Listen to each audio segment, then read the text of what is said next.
Cette année 2018-2019, en première, nous avons réalisé notre TPE, dont la problématique était quelles sont les raisons et les moyens qui permettent aux animaux de vivre en société. Cela nous a permis de faire beaucoup de découvertes. Nous allons maintenant vous les présenter. Nous allons tout d'abord étudier les différentes raisons qui poussent les animaux à vivre en société. La première de ces raisons est la reproduction. Par exemple, en Antarctique, les manchots se reproduisent vers février-mars, là où les températures avoisinent les moins 60 degrés. Ce qui fait que les bébés, s'ils sont laissés à eux-mêmes, ils risqueraient de mourir de froid. C'est pour cela que les parents vont s'alterner la garde de l'enfant et les garder sur leurs pieds pour les maintenir au chaud. La maman va passer l'œuf au père qui, pendant plusieurs mois, va garder l'œuf et qui va du coup jeûner. Pour perdre le moins d'énergie possible, il se rassemblera avec les autres pères pour perdre le moins de chaleur possible et ainsi élever plus efficacement l'enfant. Viennent ensuite les raisons sécuritaires. En effet, beaucoup d'animaux se regroupent en société afin de se protéger et de se défendre. Nous avons par exemple les suricates qui vivent en groupe et qui ont toujours un rôle particulier. Par exemple, celui de garde. Il s'agit en fait de guetter l'apparition de prédateurs afin de pouvoir prévenir la colonie et ainsi préserver la survie du groupe. Ainsi, les animaux peuvent se regrouper en différents rôles, c'est-à-dire s'occuper des petits, trouver de la nourriture ou encore bien sûr mener la garde. Une autre des raisons, c'est la raison alimentaire.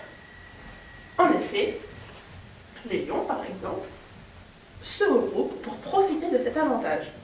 Par exemple, lorsqu'ils vont chasser, si les lions sont en petits groupes, ils vont devoir fournir un effort assez conséquent pour avoir un résultat de chasse assez maigre, alors que s'ils sont dans de grands groupes, ils vont pouvoir fournir un effort aussi conséquent, mais avoir une proie très nourrissante. Par exemple, on peut supposer qu'une grande troupe de lions arrivera à venir à bout d'une girafe et donc aura longtemps de la nourriture. Sur ce sujet, vous retrouverez plus d'informations dans les liens de vidéos qui se trouvent dans la description de cette vidéo. La dernière des raisons est la migration. En effet, par exemple, pour les buffles, ils vont venir à migrer, à traverser les rivières qui sont habitées par les crocodiles, qui sont leurs prédateurs. C'est le fait de traverser les rivières à plusieurs a pour conséquence de diminuer le risque d'attaque sur les individus que si maintenant il est traversé en solitaire.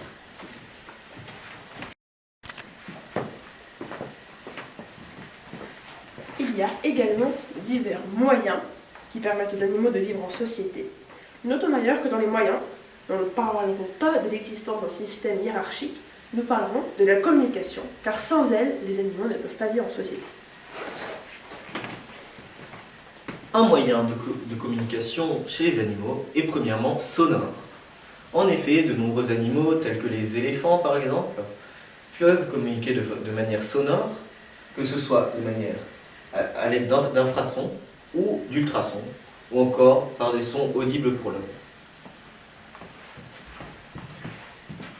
Ensuite, nous avons les moyens visuels. Chez les antilopes, lorsque celles-ci sont en danger, elles vont se mettre à faire des bonds qui vont faire apparaître la croupe, vont être aperçus par leurs congénères comme étant une tache blanche en forme de cœur qui va avertir tout le troupeau du danger. Les moyens chimico-olfactifs sont les seuls à être employés par toutes les espèces sociales. Ils consistent en l'utilisation d'odeurs ou de phéromones. Un exemple très simple, c'est le marquage territorial.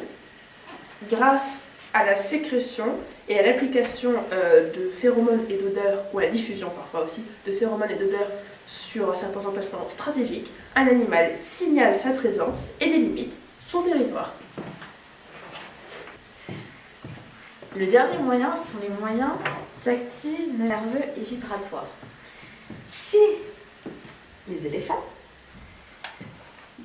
la communication va se faire par le martèlement de leurs pieds qui va créer des ondes dans le sol qui vont être perçues par leurs congénères grâce à leurs pattes ou à leur trompe.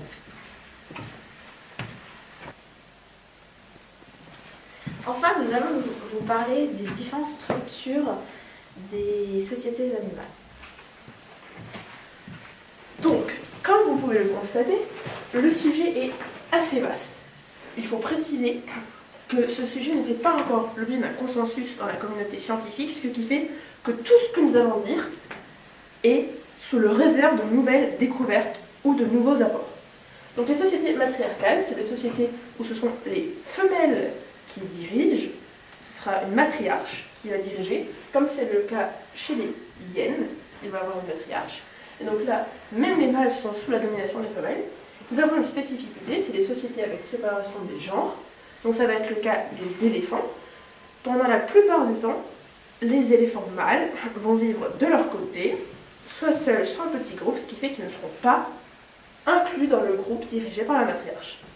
Les colonies, donc ça peut être les fourmis, par exemple, qui vivent en colonies de plusieurs centaines, voire parfois milliers d'individus, mais les colonies, nous pouvons également parler pour les manchots.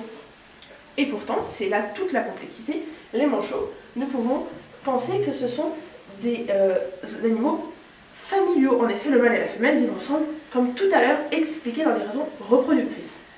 Le harem, ça correspond par exemple aux chevaux, c'est un cas très simple, on peut appeler aussi unimâle multifemelle. Un mâle domine, transmet sa descendance et assure la protection sur un groupe. Classique. Le couple alpha, c'est un peu le même principe, par exemple comme les loups, sauf qu'au lieu que ce soit un mâle qui domine, c'est un mâle plus une femelle qui domine, et donc c'est eux qui se reproduisent, dominent, etc. L'ultimâle multifemelle, c'est un peu plus complexe, par exemple, ça va être le cas des chimpanzés. Les chimpanzés, donc on va avoir plusieurs individus, par exemple mâles, avec certains qui vont en alliance dominer, certains qui vont être dominés par les mâles alliés, avec des femelles qui elles-mêmes ont une hiérarchie. Généralement, les systèmes les plus complexes rentrent dans ce cadre de société.